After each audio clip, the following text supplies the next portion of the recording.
the 11th of Av marks the Hilula of a great rabbi. He was also Rabbi Dr Moshe Ventura, very famous rabbi of his time. He had various important roles.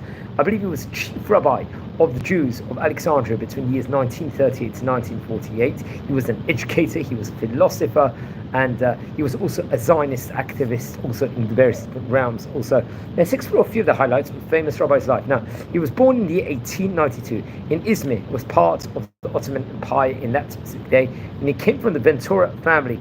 I believe it was a family that originally were expelled from Spain, a part of the Spanish Inquisition back in the year 1492. Now, I think he would learn while he was young in the Alliance school system, Kol Yisrael Chavrim, as they say, and that was in the city where he was born over there. And I think eventually he would go out and would travel and learn inside Beit Midrash Rabbanim, I think in capital in Istanbul, over there, and would receive rabbinic ordination. This was over here. Now, this Beit Midrash Rabbanim, Istanbul, maybe we'll speak about it at a later stage.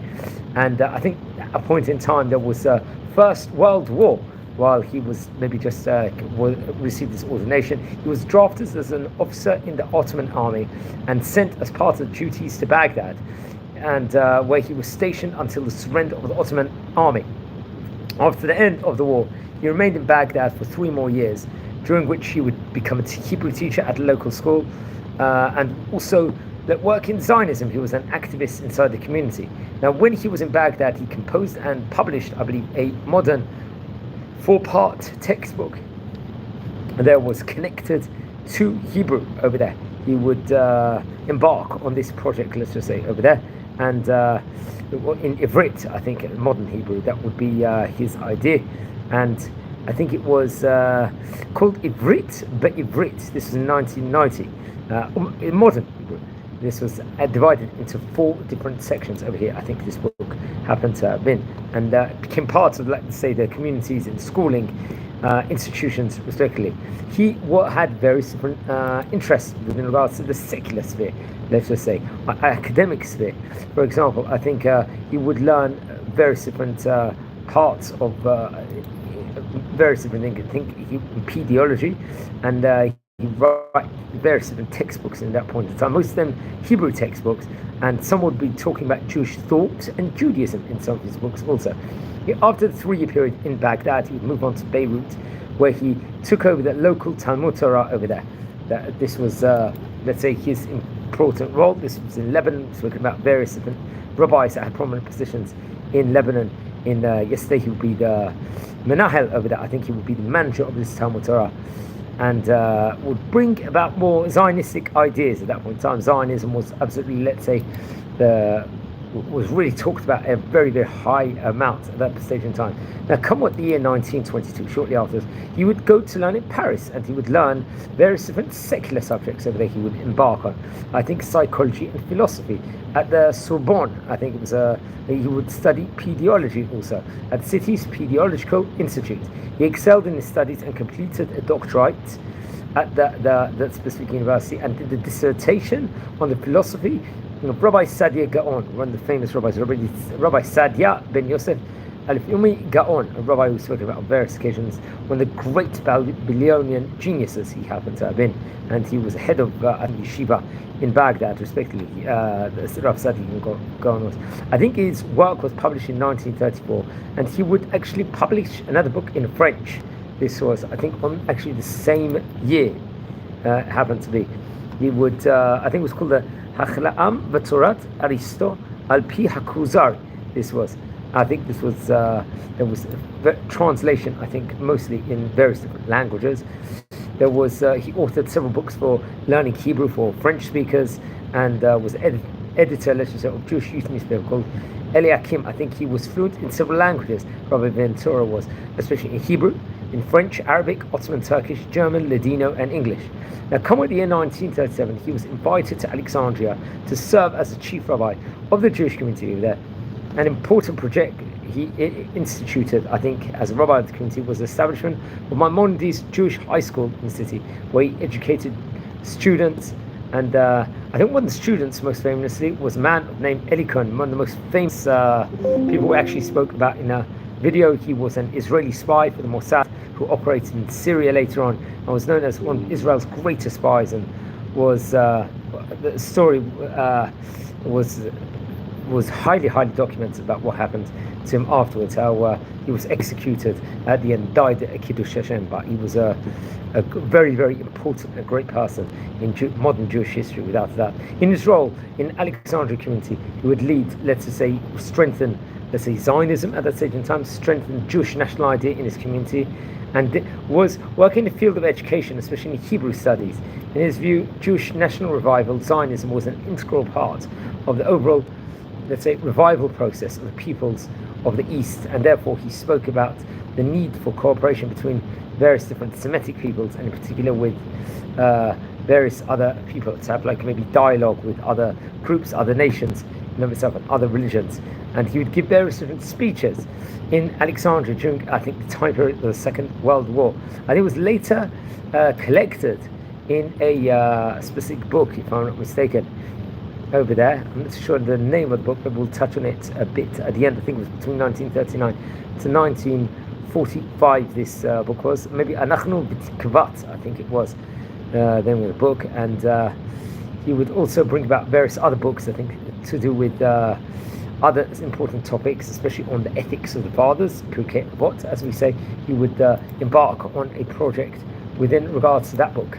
Pirkei Avot is one of the Mishnayot, which many people would learn all through at the time, and many people have published books on this specific, he would write a book also on the Torah, and weekly sermons that was delivered at, I think there was a synagogue, if I'm not mistaken, a synagogue we've spoken about before, called the Beit Knesset Eliyahu HaNavi, which was in the city. Come on 1948, he was, I think, driven out, expelled by Egypt, by the authorities, because he was working in the Zionistic realms over there, so they took him.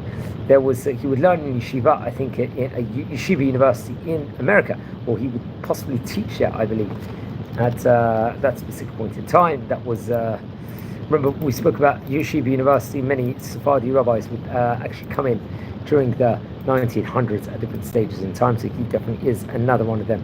So he would then direct the Montefiore College Teacher Seminary in Great Britain on behalf of the Jewish Agency, and then eventually I think he would emigrate to the land of Israel, to Eretz Israel, I think, come on, 1953 this was, and then engaged in educational and research activities.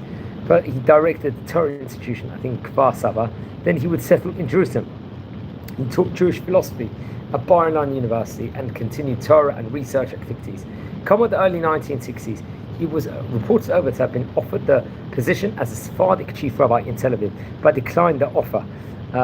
He would publish various different books connected to Israel and with regards to education at that stage in time, in the late I think in 1959 there'll be a book, Mavor Lemachshavet Yisrael, and Kol Lemorim in the year 1966. He passed away in 1978. He was about 86 years of age, and he left behind his wife, who I think died 2 years after him, and their 4 children. There's various streets, I think, in Jerusalem and I think in Tel Aviv that are named after him, if I'm not mistaken.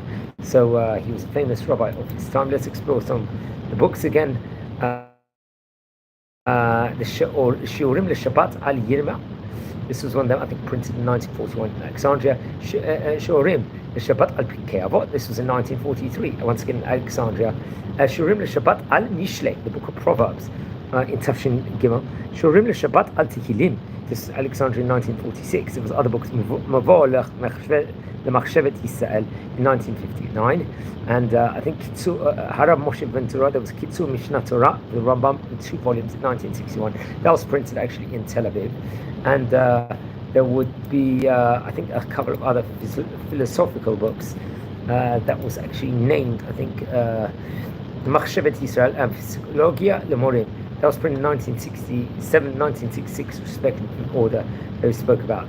So that was very interesting. So he was a very famous rabbi of his time. I think we mentioned about him on several occasions before. We talked about how he had he learned inside the Beit. Yes, I think this rabbinical seminary, if I'm not mistaken, which he went under originally, which was the one inside Izmir, was actually headed by Rabbi Avram Danon, who I think we've spoken about before on various occasions before. He was more of a poet and I don't know, it could be he was actually connected to the Haskalah, if I'm not mistaken, Rabbi Avraham Danon, but I think Wikipedia actually credits him, or let's just say titles him, as part of the Haskalah movement, or one of the Haskalah rabbis. I'm not too sure much on that, how, let's just say, what level of, with regards to radio observance that specific place had. I'd assume that rabbinical college would have been more modern, but he would end up taking various different positions and was highly thought of, obviously, in various different forms. He was offered the chief rabbi role in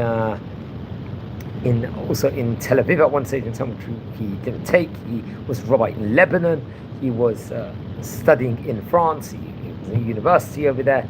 He was chief rabbi in Alexandria. He would take on various importances. He was a rabbi of Eli Cohen, another important thing. He was giving regular classes at the Eliyahu Hanavi synagogue in Egypt. He had various communities. He was a Zionist. He was working all throughout and was connected also to Yeshiva University. So you see, he really broadened his horizons all over different places. I think in 1955 there was discussions to establish a Metivta, which would serve as a Beit Midrash for training of Sephardic rabbis named after the Rishon LeZion, Rabbi Meir Ben Zion Meir Uziel, who I think died in 1953. This was, and Rabbi Dr Moshe Ventura was asked to head the Metivta. I don't think this actual project itself would actually come into fruition at the end. So that is very, very interesting. So he was buried, I believe, in Harazet, in the Mount of Olives burial plot in Jerusalem. Let's explore a couple of the highlights from his book, and that will be very interesting to see, just using the Hayomi website over here. One of the teachings that he actually gives over, it says, "Melamed shekol mitzvah ma'aseh hi ahed li'ikron hamusa ha'monta'ed isati." If I'm mistaken, this is from Perik Gimel, Chelek Gimel, of pages 240 to 240, Mavor leMachshavot. Another teaching, "Melamed biyad kol adam lesor mara, ach lo niten lekol adam la'asot tov." This in once again the Mavor leMachshavot Yisrael book, which will actually give this ethical teaching, these teachings over here. So he wrote many books. He was a famous rabbi. Now, if you descend from any of these famous rabbis we are speaking about here, please send me an email. I would love to hear more information from you. If you feel anyone is interested in watching any of these videos, please share these videos also to other people. If you haven't subscribed yet, please subscribe to the channel. We are nearing 7,000 subscribers, which is a phenomenal achievement. We're like an online encyclopedia. We're trying to learn about the great rabbis of yesteryear, especially from the, let's just say, the Ottoman countries, from North African countries, the various different Spanish countries, and we're trying to look all over these different important places, and very, very important to grow and to, let's just say, get more well-grounded within regards to that specifically. So friends, everyone subscribe. We also, on this channel, we do a special video every single day with an inspirational Jewish personality where they give some wisdom over. We do a daily Daf Yomi tidbit video also, just to energize the day. We've been covering this for now a good staggering as many as 3 years, I believe, which is an absolute phenomenal achievement. We've been doing these Daf Yomi videos. Also, another thing we're doing on this channel, we do videos on Parshat Shavua, and also we do on New Month, and we look at current Jewish topics. So we're a well-grounded channel where we are trying to just venture out all throughout the different realms. So please, everyone, join the community, and thanks for watching here. Recording this from the city of Beit Shemesh, just after the festival, just after the day of Tisha B'Av, the most solemn day of the calendar, will happen to be on 10th of Av now. So very, very important day. Let's hope we're going to see the rebuilding of the third Beit HaMikdash now. Wishing you well and a good night. Thank you for watching, everyone.